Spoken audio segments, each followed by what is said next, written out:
So, college football fans around the country have collectively turned their attention to the class of 2024. But in the great words of Lee Corso, not so fast, my friend. Because one of the top rated prospects in the class of 2023, a top 20 player, regardless of position, is still uncommitted. And of course, today we're talking about five-star tight end Deuce Robinson. This has been an intriguing battle for multiple different reasons that we are going to outline in this video, but this seems to be down to a two-team race, ping-ponging between the Georgia Bulldogs and the USC Trojans, something we have got to break down today. But before we can, as always, y'all know the drill, I have got to hear from you.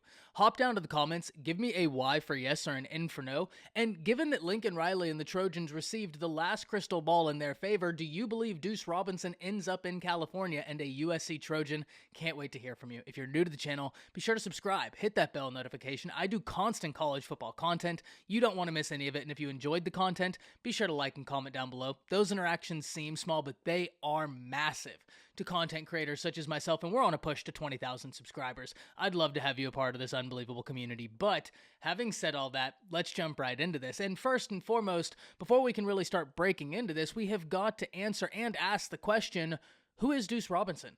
Well, Deuce Robinson is one of the most gifted prospects in a class that, in my opinion, was absolutely loaded with gifted prospects. He came in as a top 20 player overall, regardless of position in high school football, specifically coming in as the number 19 individual in the class of 2023 and the number 1 tight end in the nation.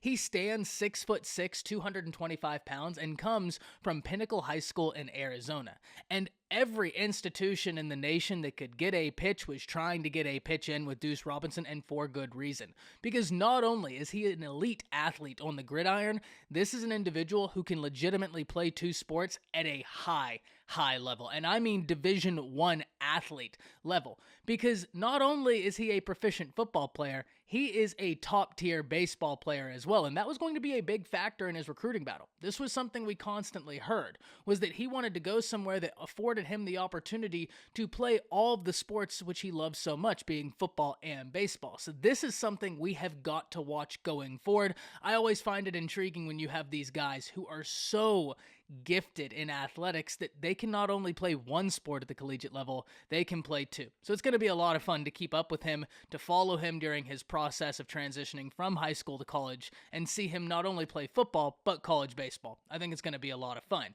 But now let's really dive into the two teams present here, because you have the Georgia Bulldogs and you have the USC Trojans. And we'll start with Georgia, because for the majority of this recruiting process, it's felt like this was Georgia's battle to lose for several different reasons. First and foremost, Georgia recruits at such an elite level. They're coming off of back-to-back national championships, and if you look at this recruiting class they just assembled, sure, it's the number 2 recruiting class in the nation, but it top to bottom is so elite, and they expected to add Deuce Robinson into this class. Now, several institutions were trying to do everything in their power to keep that from happening, one of which being USC, another which being the Texas Longhorns, and try and garner Deuce Robinson's attention away from the Georgia Bulldogs.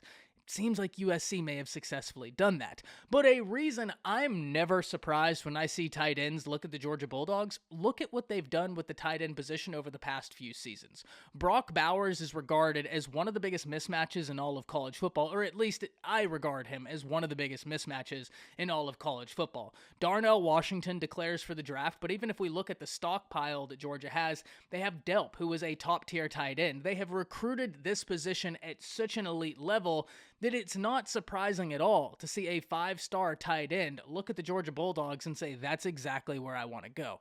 The production they're getting out of the tight end position right now, it's notable. Now, one thing that I have no internal knowledge on this, but I'm curious, did Todd Monken leaving for the NFL have any effect on this? And while I could see it possibly playing a role in this, at the same time, Mike Bobo, the new offensive coordinator for the Georgia Bulldogs, was in the room. He worked with Monken while Monken was there, and not only that, but Bobo was the offensive coordinator for the Georgia Bulldogs in 2014, where they scored over 40 points a game. So, I don't think that would be the end-all, be-all.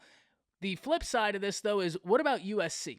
What does USC have in this battle? And I've said this time and time again. I'm not surprised when any top-tier athlete in the nation that plays on the offensive side of the ball picks USC or Lincoln Riley over any institution in the nation. I've never been surprised by this because Lincoln Riley does great things on the offensive side of the ball. The numbers that his offenses put up it's compelling and it moves the needle. And it's no surprise at all where he keeps 5-star quarterbacks stockpiled. He keeps 5-star receivers stockpiled because those dudes put up big numbers. I'm not surprised at all to see an offensive player show interest in USC and Lincoln Riley. And whenever we look at USC this year, they hit the ground running. Many of you that have been around the channel, maybe you saw my video right before the season started, where me and Jonathan Lewis previewed the Trojans and asked the question, how far can they go?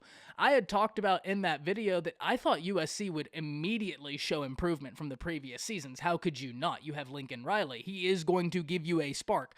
I never thought that was in question. I didn't think they'd be as good as they were. I thought that it'd take more than 1 year for them to be one game away from the college football playoffs. And that was the question that one of the viewers had asked that wanted us to talk about in that video. Could USC make the playoffs? I didn't think they would be that close, if I'm going to be 100% transparent. And so after having seen them be that close, and sure, people can say, oh yeah, but they lost to Utah twice. Utah is a really, really well-coached team. Utah is a solid team. Kyle Whittingham, he has that team ready to go every single year.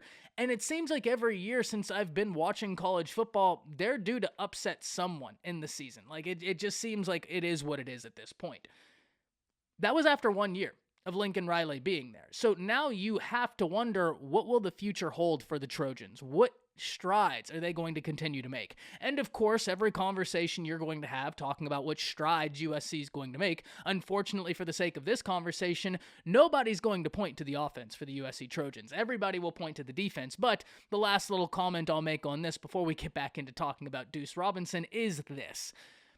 The defense for USC was not good this year, but they also didn't inherit a defense that looked like it was ready for some massive transition or massive overhaul. It's going to take time, and I'm really interested to see what positive effects they're going to be able to yield because they have to. That offense is showing it's going to get the job done. The defense has to step up, and I'm really excited to see what they're able to try and do. But refocusing back on Deuce Robinson, if he was to commit to USC, what would this mean for the Trojans class? Well, per 24/7 Sports Composite, it would have them sitting at 280.47 points with 22 commits, meaning they would be just outside the top 5 recruiting classes in the nation. However, they would supersede Oregon as the #1 recruiting class in the Pac-12 and end up landing as the #8 recruiting class in the nation. So it would put you firmly in the top 10 recruiting classes, which at the end of the day is an absolute win. And that's not even factoring the work you did in the transfer portal. That is just straight up recruiting rankings. USC once again did fantastic work in the transfer portal. Now, if he is to commit to the Georgia Bulldogs, Georgia will remain as the #2 recruiting class in the nation, and that #2 class will just get even more ridiculously loaded. I can't wait to see what the decision is, and I can't wait to hear from all of you. Hop down to the comments, let me know what you're thinking. That's it. See ya.